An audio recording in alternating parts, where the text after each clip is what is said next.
nuevamente invitarlos a abrir sus Biblias, libro del Génesis. Vamos a estar mirando el capítulo 6, verso 14 al 16. Libro del Génesis, capítulo 6, verso 14 al 16.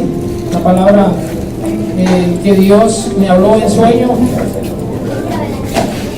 Y que en el momento no lo entendí, pero después que empecé a escudriñar, pues Dios me hizo entender lo que quería hablarnos en esta mañana. Nosotros vivimos un tiempo maravilloso, se desató una palabra profética, tiempos de gloria, vienen tiempos de cambios, tiempos para reconstruir, tiempos maravillosos, ¿verdad? Nosotros siempre en el Señor estamos expectantes de un mayor peso de gloria, porque dice la palabra que vamos de triunfo en triunfo, de gloria en gloria y de victoria en victoria. 2018 será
reconstruir, ¿verdad?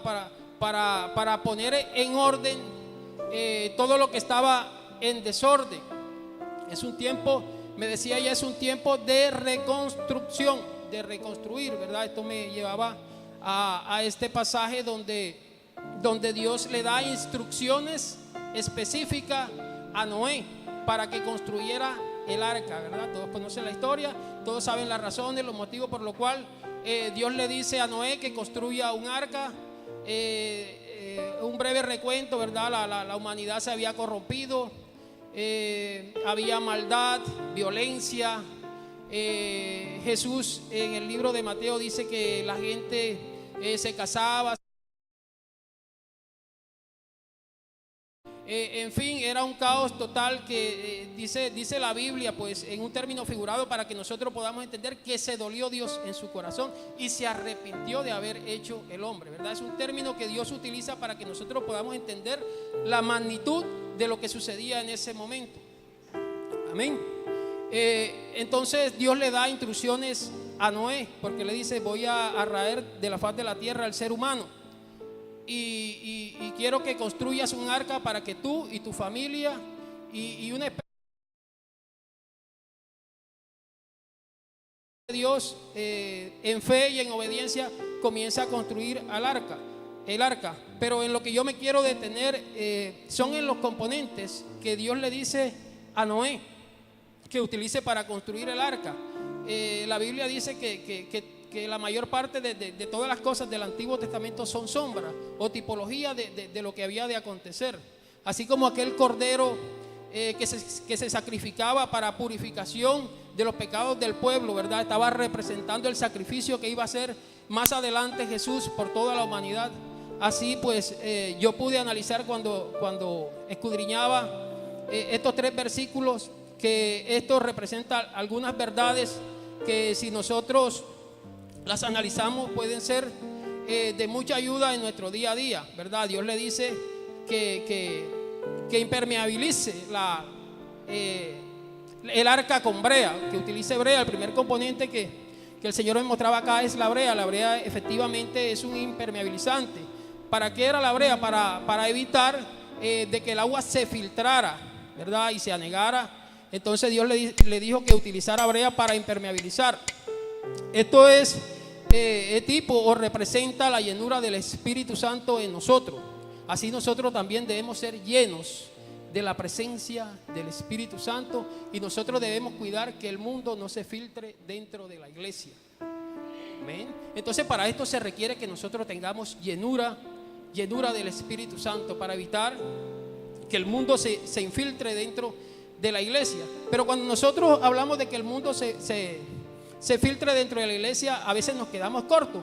¿Por qué? Porque a veces enseguida centramos nuestra atención en el vestir, en el maquillaje, en cosas triviales, en cosas que a mi parecer son de poca importancia. Yo pienso que hay cosas que requieren más cuidados, ¿verdad? Y es como cuidar la sana doctrina, es como cuidar el fundamento en el que nosotros hemos sido establecidos, ¿verdad? El fundamento que Jesús estableció en la palabra para que la iglesia viva por ella.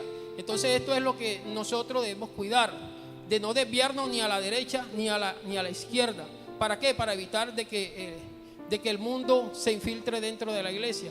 Porque hoy por hoy ya estamos viendo todo lo que se está gestando, todo lo que se está moviendo, y nosotros no podemos estar dormidos, debemos estar alerta y cuidar esto, ¿verdad? Porque hay muchas iglesias donde ya no se habla del pecado, donde no se incomoda a la gente, donde lo único que se habla es de prosperidad, ¿verdad? Ya hasta disfraces meten dentro de la iglesia. No estoy en contra, pero son cosas que ya uno debe de ponerse a la alerta.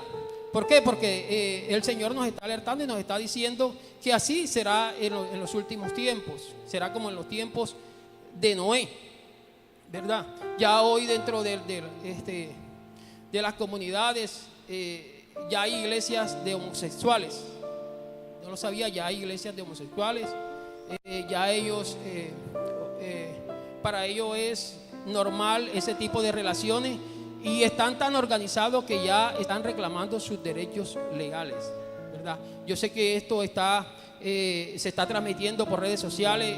No tenemos nada en contra de las personas, ¿verdad? Sino de la práctica que la palabra, el Señor, que es el creador de los cielos y de la tierra, condena, ¿verdad? Dios no aprueba la homosexualidad, y nosotros como discípulos, como seguidores, no podemos permitir de que esto se meta dentro de la iglesia, ¿verdad? Dios creó hombre, Dios creó mujer, Dios no creó un tercer sexo. Levanten la mano los hombres. Baje la mano, levanten la mano las mujeres. Somos diferentes los unos de los otros, ¿verdad? El comportamiento de hombre debe ser como hombre, el comportamiento de mujer debe ser como mujer, ¿verdad? Debemos diferenciarnos hasta en la manera de vestir. La Biblia dice que ni los afeminados ni los homosexuales tienen parte en el reino de los cielos. O sea, dos tipos: los afeminados y los homosexuales, ¿verdad? Usted sabe lo que es una persona afeminada, ¿verdad? Una persona toda delicadita, que Dios condena eso. Dios condena eso, y nosotros no podemos permitir eso dentro de la iglesia, ¿verdad? Ese tipo de práctica hay que incomodarla. O sea, nosotros no vamos a rechazar a las personas que vengan en esta condición, que quede claro. Lo que nosotros no podemos aceptar es que ese tipo de prácticas se consientan dentro de la iglesia, ¿verdad? Sino que la persona entienda que Dios es santo, que Dios creó hombre y mujer, varón y hembra.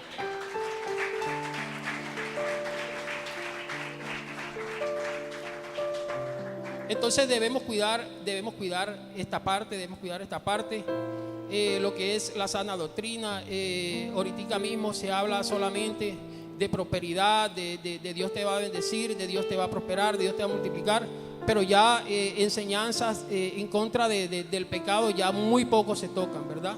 Nosotros afortunadamente pues estamos en un lugar donde hay un par de pastores y un grupo de líderes que nos preocupamos, ¿verdad?, por mantenernos allí y cuidar de la sana doctrina, ¿verdad? Ayer vivimos un tiempo de ofrenda, de siembra. Es normal, es bíblico, ¿verdad? Y Dios prospera y Dios bendice cuando nosotros somos generosos, cuando damos. Pero lo que hay que cuidar es que solamente esto esto, o sea, iglesias materialistas. Entonces, pienso que esto requiere de mucho cuidado, ¿Por qué? Porque esto se infiltra de manera muy sutil dentro de las iglesias. Entonces nosotros debemos estar alerta, y así como Dios le dijo a Noé que calafateara el arca con brea, así nosotros debemos ser llenos del Espíritu Santo, ¿verdad? Para tener el discernimiento y estar en la capacidad de contrarrestar todas estas prácticas, todos estos movimientos satánicos que se gestan para dañar y para atentar en contra del testimonio de la iglesia, ¿verdad? Lo segundo que Dios le dice a Noé es que le haga una ventana al arca. Una ventana. Ustedes saben para qué sirve una ventana en una casa, ¿verdad? Para ventilar y para que entre luz. Con este propósito Dios le dijo a Noé que hiciera una ventana para que en el arca también hubiera luz, para que en el arca también hubiera ventilación, ¿verdad? Acá en Mateo Jesús se presenta como la luz del mundo. Yo soy la luz del mundo, el que me sigue no andará en tiniebla. David dice: lámpara es a mis pies tu palabra y luz en mi camino, ¿verdad? O sea que cuando la palabra mora abundantemente en nosotros, en nuestros corazones, nosotros vamos a andar en luz, o sea, vamos a ser iluminados por Jesús. Es su palabra la que nos ilumina, es su palabra la que hace que nuestro camino sea claro, para que nuestro pie no tropiece, para que no caigamos. O sea, debemos ser llenos de esa luz de la palabra, ¿verdad? La palabra es la que debe de gobernar nuestras vidas. Esta palabra bendita, esta palabra santa, esta palabra maravillosa, que es la que produce cambio, que es la que transforma nuestras vidas, que es como un espejo donde nosotros podemos observar y mirar lo que no está bien en nosotros, ¿verdad? Y cambiarlos y perfeccionarlo. Entonces Dios le dijo a Noé que le hiciera una ventana, pero también es importante que nosotros analicemos dónde le dijo Dios a Noé que pusiera la ventana, ¿verdad? En la parte de arriba. O sea, ¿por qué no como es normal en el costado? O sea, ¿por qué tuvo que ser en la parte de arriba? Para que cuando Noé la abriera, solo mirara hacia el cielo. Nuestra mirada debe estar ¿en dónde? En Jesús, el autor y consumador de la fe, ¿verdad? Poned la mirada en Él. ¿Qué pasa cuando nosotros quitamos la mirada de Jesús? Nos gobierna la circunstancia, que fue lo que le pasó a Pedro, ¿verdad? Cuando Jesús caminaba sobre las aguas, apartó su mirada de Jesús, comenzó a tener miedo y se hundió. Así nos sucede a nosotros cuando apartamos nuestra mirada del Señor. Y el Señor quiere que nuestra mirada siempre esté fija en Él. Por eso Dios le dijo que el arca fuera hacia arriba, para que Él entendiera que el socorro venía de allá arriba. Así igualmente nosotros, o sea, no podemos apartar ni desviarnos del propósito con el cual Dios nos llamó. O sea, debemos siempre estar centrados allí. Nuestra mirada debe estar no puesta en el mundo. Usted sabe por qué hay personas que caen, porque tienen su mirada puesta en los deleites que el mundo le muestra. O sea, sus pensamientos están divididos entre la iglesia y el mundo. Tienen su mirada puesta allá. Y la mirada de nosotros, como dije anteriormente, o como dice la palabra, porque no lo digo yo, debe estar puesta en Jesús. Puesto los ojos en Jesús, el autor y consumador de la fe, ¿verdad? Haciendo estas cosas, nosotros no vamos a caer jamás, ¿verdad? De la única manera que nosotros nos vamos a hundir, de la única manera en que nosotros nos vamos a caer, es que apartemos nuestra mirada de Jesús y pongamos nuestra mirada en cosas que nos distraen, en cosas que se muestran placenteras, pero que al final nos van a llevar al fracaso y a la destrucción, que no es el propósito de Dios, porque el propósito de Dios es que nosotros seamos felices hasta el último día de nuestras vidas. Amén. Entonces sí estamos viendo cómo concuerda, ¿verdad? Cómo concuerda el porqué de la ventana. Ahora, ¿por qué fue una sola ventana? ¿Por qué no fueron varias? Porque la magnitud del arca era bastante amplia. ¿Por qué solamente una ventana? esto me ponía a pensar bastante. Porque nosotros, así como la luz entraba solamente por una ventana, así nosotros debemos ser alimentados por la palabra en un solo lugar, hermano. Usted sabe lo que pasa cuando usted escucha aquí, usted escucha acá, usted deja de venir a la iglesia para irse a otro lado. Termina confundido, ¿verdad? Y el Señor hoy nos confronta con esta palabra. Por eso Él puso una sola ventana. Él no puso dos, Él no puso tres, para que la luz entrara solamente de arriba. Así nosotros también debemos tener una sola fuente por donde ingrese la luz, que es la palabra. Usted tiene un pastor, usted tiene una congregación, ¿verdad? Y no estamos, o sea, no es malo porque somos uno en Cristo, pero es que cada iglesia tiene su proyección. Cada pastor tiene su criterio a la luz de la palabra. Usted sabe que la palabra tiene temas controversiales y nosotros estamos en una posición, pero hay otros líderes que están en otra posición. Entonces, cuando usted asiste aquí y asiste a otro lugar, termina confundido. Entonces, por eso Dios solamente dijo que pusieran una sola ventana. Así nosotros también debemos tener una sola fuente donde nos alimentemos de esta palabra, hermano. Sea fiel. Cuando usted se convierte también en un adúltero espiritual, porque uno debe ser fiel al lugar donde Dios lo estableció. Una cosa es muy diferente que a uno lo inviten a un evento especial, ¿verdad? Y con el aval y el permiso de los pastores, pues se asiste, todo dentro del orden. Es muy diferente a que uno tenga que estar hoy aquí, mañana allá, pasado allá. Eso no está bien, ¿cierto? Muchas ventanas. Entonces debemos tener una sola ventana. ¿Para qué? Para que crezcamos. ¿Y para qué? Esto contribuye también a la unidad. Porque cuando usted escucha algo allá, usted quiere venirlo a implantar acá.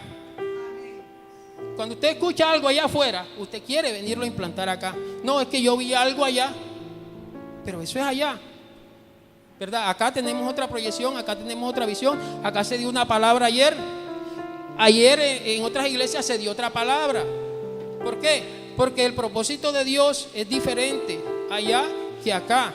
¿Por qué? Porque se van a tratar personas diferentes, extractos diferentes. Entonces, eso es lo que nosotros debemos de cuidar. O sea, que nuestra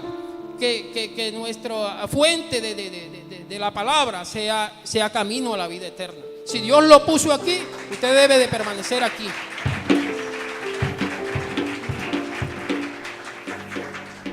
Pero también le dijo que le hiciera una puerta, ¿verdad? La puerta es lo que está haciendo Oliver para entrar y salir, ¿verdad? Para que Noé entrara, para que los animalitos también entraran, ¿verdad? Noé, para entrar por esa puerta, necesitó dos cosas: fe y obediencia, ¿verdad? Porque no había llovido. O sea, era absurdo construir un arca. Dice los que estudian que el mar más cerca o el río más cerca estaba como a unos 1000 kilómetros, 100 kilómetros más o menos aproximadamente. O sea, era algo absurdo. No había llovido. Algunos especulan que Noé fue tratado de loco. Entonces Noé necesitó de fe, creer que lo que Dios le estaba diciendo iba a suceder. O sea, creer en los juicios de Dios. Y él tuvo fe, por eso él empezó la construcción del arca. Pero también fue obediente para obedecer la palabra que Dios le había dado. Nosotros para entrar en el reino de los cielos, Jesús dice: yo soy la puerta, el que por mí entrare será salvo, ¿verdad? Nosotros, para entrar en el reino de los cielos, Jesús le dijo a Nicodemo que era necesario nacer de nuevo. Nicodemo, te es necesario nacer de nuevo. Y aquí es importante esto también. O sea, para nosotros pertenecer al reino del cielo, no simplemente se necesita que seamos asistentes, sino tener un cambio, nacer de nuevo. El nuevo nacimiento es eso, o sea, morir a las cosas viejas, morir al pecado, morir a los deseos de la carne y nacer para Dios, una nueva vida, como lo demarca la santa palabra, ¿verdad? Pero, o sea, nos convertimos en religiosos muchas veces, y hay gente que tiene años y años y que no nace de nuevo. Siguen siendo las mismas personas, siguen cometiendo los mismos errores, siguen cometiendo los mismos pecados. O sea, todos fallamos, pero es que hay algunos que fallan en mayor magnitud. ¿Por qué? Porque no han nacido de nuevo. Dice que el que no nace de nuevo es el que practica el pecado, o sea, que se le convierte en una práctica, en un hábito, o sea, algo repetitivo, lo mismo. Es alguien que no ha nacido de nuevo, ¿verdad? El que ha nacido de nuevo dice que no peca, porque la simiente de Dios que vive en él no le permite que falle, ¿cierto? Podemos cometer errores. Yo cometo errores todos los días. Yo creo que hasta el más santo a diario falla. Pero una cosa es ya hacerlo premeditadamente y con la intención, y otra cosa es por la naturaleza que hay en nosotros. Entonces se necesita, para entrar al reino de los cielos, un nuevo nacimiento, un cambio total, un cambio genuino, ¿verdad? Nuevas personas, nuevas criaturas. El que está en Cristo, nueva criatura es. Las cosas viejas pasaron, he aquí que todas son hechas nuevas, dice el Señor. Un nuevo nacimiento. Pero también se necesita que nosotros aprendamos a perdonar, ¿verdad? Porque si nosotros no perdonamos a quien nos ofenden, tampoco vuestro Padre que está allá en los cielos nos va a perdonar, ¿verdad? Y si no nos perdona, no tenemos derecho al reino de los cielos. Entonces necesitamos perdón. Aquí no me quiero detener porque este va a ser un tema de los ayunos. Este tema se va a estar tocando en los ayunos, entonces no me quiero meter con este tema para darle la oportunidad a la persona que lo va a exponer que ahonde, ¿verdad? Para los que de pronto no saben, la próxima semana pues se están programados 21 días de ayuno, como el año pasado. Queremos iniciar bien este año. Queremos iniciar ofreciendo este tiempo, obedeciendo a lo que la palabra dice: mas buscad primeramente el reino de Dios y su justicia, y las demás cosas vendrán por añadidura. Es el primer mes del año, entonces nosotros lo vamos a ofrecer en primicia a Dios. Entonces este tema del perdón entre los hermanos va a ser uno de los temas que se van a estar tocando. Yo le animo a los líderes que animen a su grupo para que asistan a estos ayunos, para que nos fortalezcamos, nos llenemos de su presencia y que este año sea un año de gloria. Amén. Es lo que queremos, ¿verdad? El año pasado fue un año muy duro para la congregación. Para nadie es un secreto que el año pasado a nivel de congregación fue un año muy duro. Amén. Gloria a Dios. Pero créame que Dios hizo memoria del sacrificio que aquí se ofreció el mes de enero, ¿verdad? Ayer celebramos una fiesta maravillosa, ¿verdad? Finalizamos en victoria. Dios hizo memoria, Dios no se olvidó. Por eso, aunque soplaron los vientos, aunque los ríos golpearon con fuerza, no nos pudieron derribar, porque nosotros honramos primeramente a Dios, y Dios se encargó de hacer lo que Él tenía que hacer. Nosotros hacemos lo que nos corresponde y que Él haga lo que Él tenga que hacer. Entonces, este año vamos a iniciar ya esto acá en diálogo con los pastores. Vamos a iniciar de esta manera. Este es un tema que se va a tratar: el perdón entre los hermanos, la reconciliación, ¿verdad? Porque dice la Biblia, bueno, no, porque ya me metería en el tema. No se quede, esto va a estar muy bueno. Van a haber unos temas profundos. Sé que va a ser de mucha edificación. El año pasado venían gente de otras congregaciones y fue un tiempo precioso. Dios también le dice a Noé que haga aposentos, o sea, compartimientos, aposentos para meter cada especie en su lugar, ¿verdad? No podía él de pronto revolver la ovejita con el lobo, porque ya usted sabía lo que el banquete que se iba a dar el lobo, ¿verdad? Entonces por eso él le dice que hiciera aposentos. O sea, son detalles pequeños, ¿verdad? Pero que uno los analiza y mire todo lo que uno puede aprender de ahí, que haga aposento. Usted sabe lo que dice la Biblia en la segunda carta en el libro de los Hechos. Dice: sé que después de mi partida vendrán lobos feroces entre vosotros que no perdonarán el rebaño, y que de entre vosotros mismos se levantarán algunos hablando cosas perversas para arrastrar a los discípulos tras ellos. nosotros también estamos como ovejas en medio de lobos feroces que no perdonan el rebaño, que su intención es destruir, ¿verdad?, la obra de Dios. Así estamos nosotros en este mundo, ¿verdad? Y aquí la palabra nos está previniendo para que no nos tome por sorpresa, ¿verdad? Entonces nosotros debemos conocer las características de estas personas para que cuando se levanten, dice que se levantan dentro de la congregación, ¿verdad?, no seamos víctimas, no seamos como corderitos llevados al matadero, ¿verdad?, sino que con la palabra nosotros podamos tener el discernimiento y no dejar que ellos nos devoren, ¿verdad? La Biblia dice: resistid al diablo y de vosotros huirá, ¿verdad? Vamos a mirar algunas de las características de estos lobos. Así lo menciona la Biblia. Yo no les estoy dando ese título.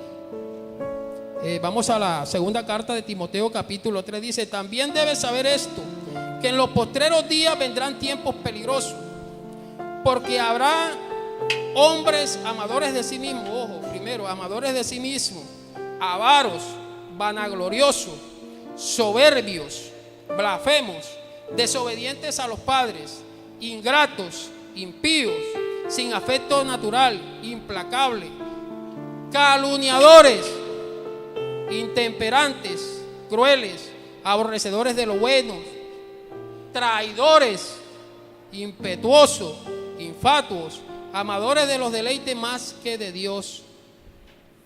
De entre nosotros, dice la Biblia, se levantarán. Entonces hay que tener mucho cuidado, ¿verdad? Porque la intención es dañar. Por lo general, una persona que sale de una congregación sale resentida. Y esta persona, por lo general, su intención es dañar, no perdonar al rebaño, sino dañar y arrastrar tras sí. Lo triste es que muchas personas se dejan arrastrar. ¿Por qué? Porque no tienen el conocimiento de la palabra. Pero aquí la palabra nos está previniendo y nos está mostrando las características de este tipo de personas, ¿verdad? Y una de las características es que tienen apariencia de piedad. Los lobos tienen apariencia de piedad, se muestran amables, se hacen las víctimas. Entonces todo el mundo es culpable. Y con esta malicia arrastran tras sí a muchos, y muchos se dejan arrastrar. Pero aquí la palabra nos está previniendo. Dice que son traidores, gente que se les da la confianza y que salen hablando mal, que van de casa en casa, dice la Biblia en otro pasaje, van de casa en casa trastornando el mensaje del evangelio. Van visitando, ¿verdad? Ya las visitas no se hacen presenciales, ahora se hacen virtuales, ¿verdad? Las redes sociales, usted ve tan y te mandan el mensaje y cómo estás, y chévere, y tin, pero te ponen la cizaña, el veneno. Hay que tener mucho cuidado. Hay personas que, lo voy a decir acá, hay personas que, yo sé que me están viendo por redes sociales, hay personas que salen de acá y comienzan y bloquean a un poco para que no les vean su perfil, pero dejan a unos cuantos. ¿Con qué intención o con qué propósito lo hacen?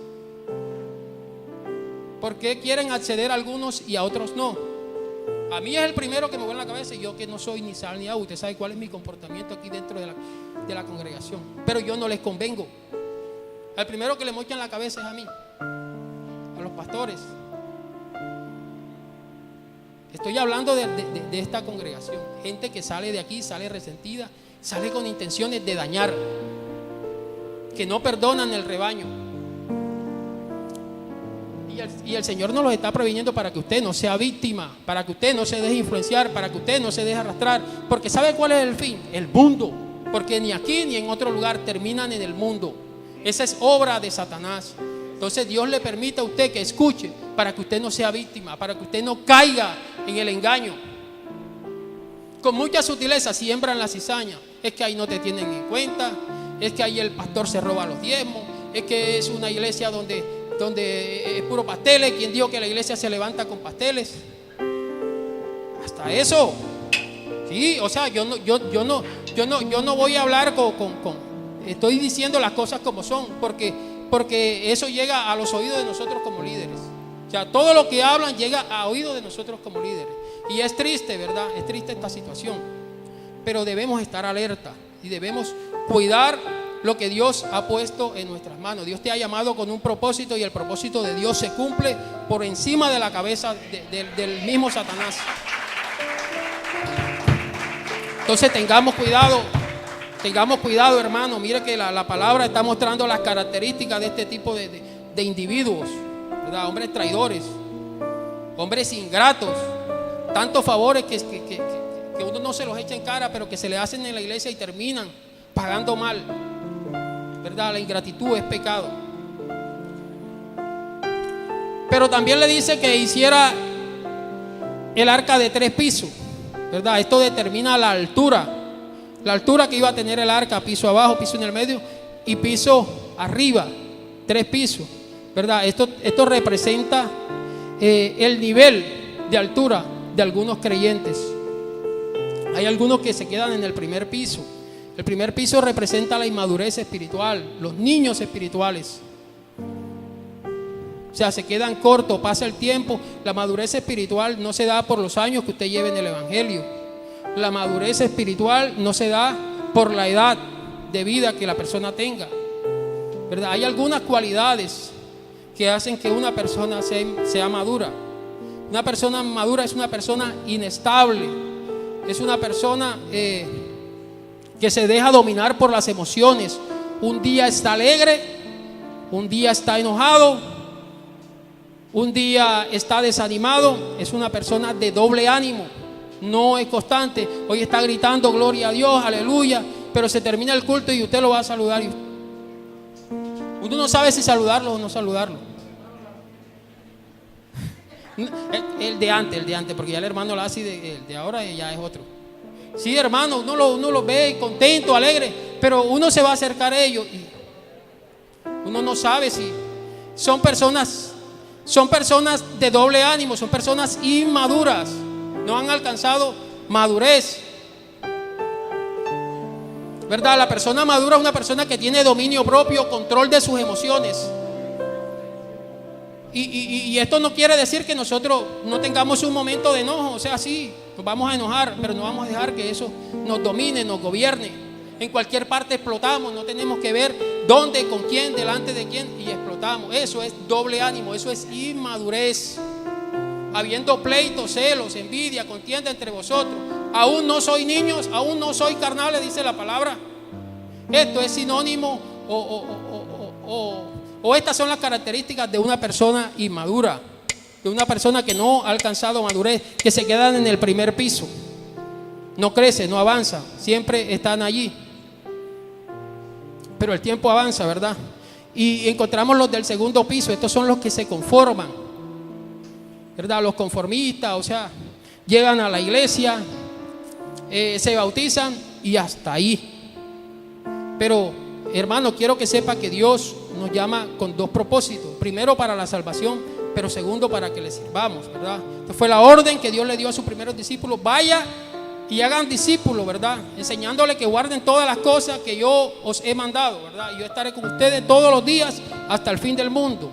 Este fue el modelo o el ejemplo que Jesús nos dejó. Él llamó 12 hombres, los capacitó, los entrenó, pero después los envió. Así usted también, el Señor lo llama, lo entrena, lo capacita para después enviar. Pero nos conformamos solamente con la salvación, solamente con ocupar un lugar en la silla, pero nunca adquirimos un compromiso. A veces nos conformamos simplemente con venir los domingos y nos quedamos en el segundo piso. Creyentes conformistas.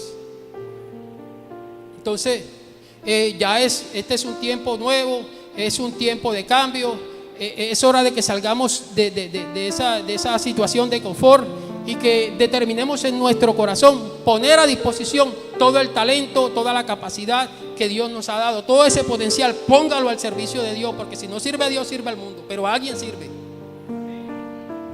Entonces Dios nos ha dotado, a todos nos ha dotado, a todos nos ha dado dones, a todos nos ha dado ministerio, ¿verdad? Algunos para ayudar, otros para el de la profecía, otros para ser pastores, otros para ser evangelistas, ¿verdad? muchos dones, muchos ministerios, muchos talentos. Usted tiene que pedirle a Dios que le ayude a discernir para qué fue llamado, pero póngase a disposición, póngase al servicio de Dios. No se quede en el segundo piso, no se conforme. Dios siempre tiene más y más y más para nosotros, ¿verdad? Recuerde la parábola de los 5 talentos. Uno le dio 1, uno le dio 3, uno le dio 5. El de los 5 produjo 5 más, el de los 3 más, pero el de 1 lo enterró y no produjo nada, se conformó.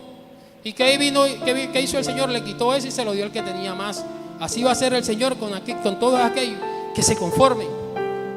Aún lo que no le ha dado le será quitado y le será dado al que tiene más. Entonces este 2018 debe ser un tiempo de cambio, un tiempo en que todos determinemos poner a disposición las capacidades, los talentos. Hay gente que se prepara y Dios te permite que tú te profesionalices, pero también para que sirvas a la iglesia, te pongas a la orden de la congregación, no de los hermanos, ¿verdad? Porque los estudios cuestan. Y hay veces, desafortunadamente a veces, porque es el hermanito, o sea, queremos, no. Los estudios cuestan y si tenemos un hermano acá que nos puede ayudar, que nos puede colaborar de pronto cobrándonos más económico, es una bendición. Pero hay que honrarlo, ¿verdad? Para eso se preparan, para eso se queman sus pestañas y para eso invierten, para vivir de eso. Entonces es muy diferente a que sirvan a la iglesia, ya directamente a la iglesia, que pongan su preparación al servicio de la iglesia. Es muy diferente, no al servicio de los hermanos, sino al servicio de la iglesia. Y los del tercer piso son los que siempre son los ambiciosos, son los que siempre quieren más, los que no se conforman, ¿verdad? Los que siempre están allí dispuestos a servir. Los que tienen proyección, los que tienen sueños, ¿verdad? Yo leía en estos días algo que decía: corre tras tus sueños hasta alcanzarlo, que si no logras alcanzarlo, por lo menos te ayuda para adelgazar, pero de algo sirve. Entonces, no nos conformemos, mis hermanos, seamos pues personas ambiciosas espiritualmente, hablando en un término sano. Y Dios siempre está dispuesto a bendecirnos. El límite siempre en Dios siempre lo ponemos nosotros, porque Dios no tiene límite. Dios no pone frontera. Dios le dijo a Abraham, Dios llamó a Abraham y le dijo: mira las estrellas del cielo, mira la arena del mar, hasta donde tú alcances a ver, hasta allá te voy a bendecir yo. O sea, hasta donde le alcanzaba la vista a Abraham, el límite lo iba a poner él. Hasta donde él tuviera alcance, hasta ahí lo iba a bendecir Dios, porque Dios no tiene límite. Así somos nosotros. Dios nos va a bendecir, Dios nos va a llevar lejos hasta donde nosotros nos propongamos llegar en Él. Pero nunca se nos debe olvidar que la gloria siempre le va a permanecer a Él, ¿verdad? Que si Él nos lleva a un nivel de gloria, siempre la gloria va a ser para Él, ¿verdad? Nunca se nos debe olvidar nuestros inicios, nuestros principios, ni las personas que estuvieron allí con nosotros, apoyándonos y ayudándonos. Entonces, mis hermanos, la otra parte pues no hay visita, porque dice el arca representa a Jesús. El arca en sí representa a Jesús. El arca para Noé era el lugar donde él iba a estar a salvo. Era un lugar de seguridad, era un lugar donde el diluvio no lo iba a alcanzar. Así en estos tiempos Cristo es ese arca, ¿verdad? Fuera de Él no hay salvación, en Él estamos seguros. Salirse del arca es ponerse a inventar, y como dice el pastor, no invente porque se te caen los dientes. El único lugar seguro es el arca, Cristo. No se salga del arca, permanezca allí, porque Dios es fiel para recompensar a los que son fieles. Él dará la corona de vida a todo aquel que permanece fiel. Sé fiel hasta la muerte y yo te daré la corona de vida, dice el Señor. Amén. Entonces permanezcamos en Cristo, mis hermanos. Mire, hoy se quedó bastante gente. Sé que algunos tuvieron compromiso, sé que algunos estuvieron de viaje y es aceptable, pero sé que hay personas que no vinieron hoy porque le dieron la espalda a Dios. Es triste, es lamentable. Hacen como aquellos 9 leprosos, ¿verdad? Que durante 365 días del año se beneficiaron de Dios, y el día que debían estar aquí para agradecer por esos 365 días se quedaron, le dieron la espalda al Señor. ¿verdad? Uno entiende que hay personas que tuvieron sus compromisos laborales, otros viajaron a visitar a sus familiares que tenían años que no los veían o que tienen por costumbre hacerlo, es aceptable. Pero que se quede porque prefirió más, ¿verdad? Lo que el mundo ofrece, ¿verdad? Eso no agrada a Dios, eso no agrada a Dios, ¿verdad? Tenemos que ser como ese que se devolvió, ¿verdad? Agradecer por el beneficio que había recibido, ¿verdad? Y nosotros durante 365 días hemos visto la gracia, la bondad, la fidelidad de Dios, y lo menos que podíamos hacer es estar hoy aquí adorando, expresando gratitud por todos los beneficios que hemos recibido. Mis hermanos, yo los invito a ponerse en pie, vamos a darle gracias a Dios.